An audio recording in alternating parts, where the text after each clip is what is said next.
What is up, everyone? Ari here from Crypto News once again, and in this video we're going to be having a look at CPI Wednesday. We got CPI data happening. We're also going to be having a look at a Bitcoin technical analysis because we know Bitcoin is king. A lot of people have been asking, oh, why is altcoins dumping? Well, altcoins are dumping because Bitcoin has been dumping, as you guys can see right here. We got rejected again for a fifth time right here at $30,000, and we're actually dumping right now 8.5%.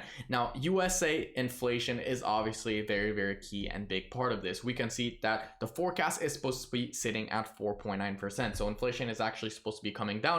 The numbers are supposed to be coming out today and a few hours from now. And about an hour from now or 30 minutes from now, we should be having the numbers on CPI. The previous was 5%. If we have lower than 5%, assuming 4.8, that would be very bullish. If we have 5% again and stay still, that would actually be very bearish, and we could see Bitcoin actually fall right here and break this level and come back to $25,000. Now, why do I say $25,000? Well, $25,000 is actually this support right here. Now, we know every time we have a resistance right here, it flips to support, right? And this was a pretty strong resistance, and you could essentially take it back all the way back to essentially August 2022, which was almost a year ago. So we can see that this resistance has been pretty interesting and pretty strong. Now, if we pull up the RSI real quick, we can see that the RSI is actually falling down. Okay, so we have a very big downtrend on the RSI, and we can see that the moves are looking pretty bad. Now, I've been talking about this bearish divergence for quite some time right here on Bitcoin and the RSI, and the big question is will we see essentially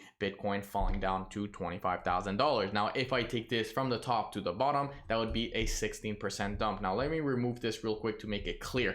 In order for us to be bullish again on Bitcoin, we will need to break $30,000, or 32, I should say. Now, you might be asking yourself, why $32,000? Well, if I actually take this right here and I drag it all along to today, we can see that we have a support right here that flipped to resistance. We have another one right here. We have another one right here. We have another one right here, and we have one right here.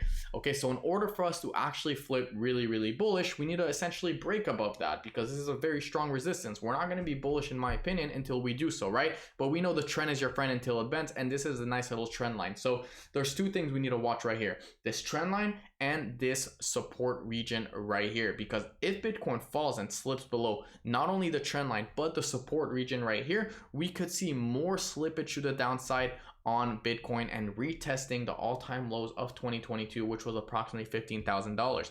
So we're gonna have to see where this goes. I believe CPI Wednesday is gonna be big. There's gonna be a lot of volume, a lot of volatility. We might see pump and dumps or dumps and pumps. I would be very careful, and that's about it. Okay, make sure you're not over leveraged. Make sure you don't use leverage. Don't try to predict the future, and that's about it. If you guys like this video, don't forget to smash that subscribe button, leave a like, and I will see you guys in my next video tomorrow.